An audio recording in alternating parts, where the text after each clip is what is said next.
Hey, Rick McBride here with your Property Masters in 5 minutes of free time. Today, I just wanted to go over a few definitions that we use in real estate all the time. No particular order. This is my personal definition of the terms. This is not a legal definition that I researched. So it's in layman's terms, and obviously we're not attorneys or accountants. So we recommend that if you need a professional, then you contact one. That said, here it goes. First thing we have is a 1031 exchange. A 1031 exchange is where a buyer and seller transfer their property. It's for tax purposes. Rather than sell it and play capital gains on it and then buy another property, they actually transfer or trade two properties. An appraisal is where the lender sends an appraiser out to go out and do a valuation of the property to make sure that what they're lending on is they're not lending too much money on a property that's not worth it. Assignability is the act of assigning a contract to a third party. So say a buyer or a seller actually assigns whatever their obligation is in the contract to the third party. An assumption is when a buyer assumes a seller's loan. So they take over all the terms and just assume it.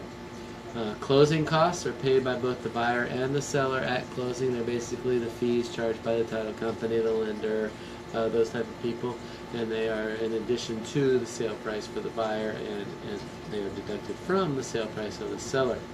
The closing date is the day that you define that you're actually going to transfer title between the two parties. The contract is the document that defines all the terms of the sale. Conveyance is a legal term for conveying property to one person to another or transferring property to another. You convey your property to another person. Default is when either the buyer or the seller don't adhere to the terms of the contract. So they are in default if they're in violation of the terms of the contract. The effective date of the contract, this one comes into play quite often, is the date that it was signed or initialed by the last party. So the last initial or signature on the contract, that is the effective date, and that's the time that all the time-sensitive things like property inspections kick in. So that's a very important one. The escrow agent is the person holding the escrow deposit or the good faith deposit. The escrow deposit is the good faith amount put into escrow so that the seller will take their property off the market so that you can do your due diligence and go get your loan. The final walkthrough inspection is done by the buyer the day before or the night of or the day of, closing, to make sure that the property was left based on the terms agreed upon in the contract, so they didn't take any chandeliers out or anything like that they weren't supposed to.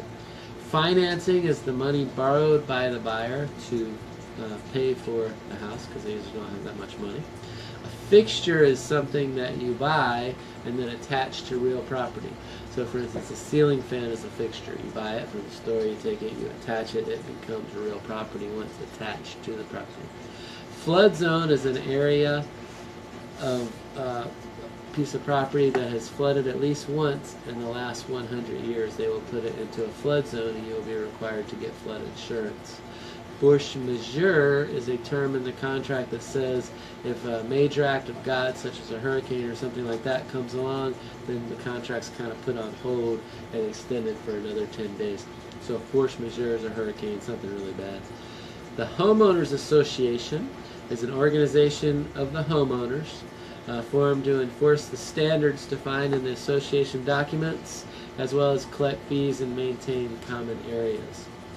A home warranty is a policy that fixes or replaces any of the home systems, such as plumbing, electrical. Ingress and egress is the way they define access to the property. You will allow, as a seller, ingress and egress to the buyer. Lease is a document identifying the terms of a tenant and landlord relationship for a period of time. The legal description is a long description of where the property is, detailed enough so that a surveyor can easily find the property. A lien is anything against the house, usually financial. Place a financial lien on the house. Your mortgage is a lien. There may be a tax lien. So it is something to place on a house that must be satisfied in order for title to transfer. A mortgage is a pledging of your property in exchange for financing and money to buy it. So you put a mortgage on your property, which is also a lien. The parties are the buyer and the seller. It can be one person, multiple people, a corporation, or any other legal form of ownership. Personal property is that which is not real property. So basically, personal property is anything you can pick up and move. All your furniture, anything not attached to the property is personal property, or anything that is not identified in the contract is personal property. Possession is the party holding the deed. Property inspection is where the buyer hires various parties to inspect the systems of a home to make sure they're functioning properly. Proration is what we do with something like taxes, where the seller owes part of it and the buyer owes part of it. So whoever, if the seller hasn't paid their taxes for the year, then that will be deducted from the sale and credited to the buyer because they have to pay the taxes at the end of the year. So we prorate taxes, we prorate rents, we prorate things like that. So it's basically a balancing of the two. Real property is anything that is not personal property, and anything attached to the property is typically considered real property unless it's identified in the contract as personal property. Then it could be personal property.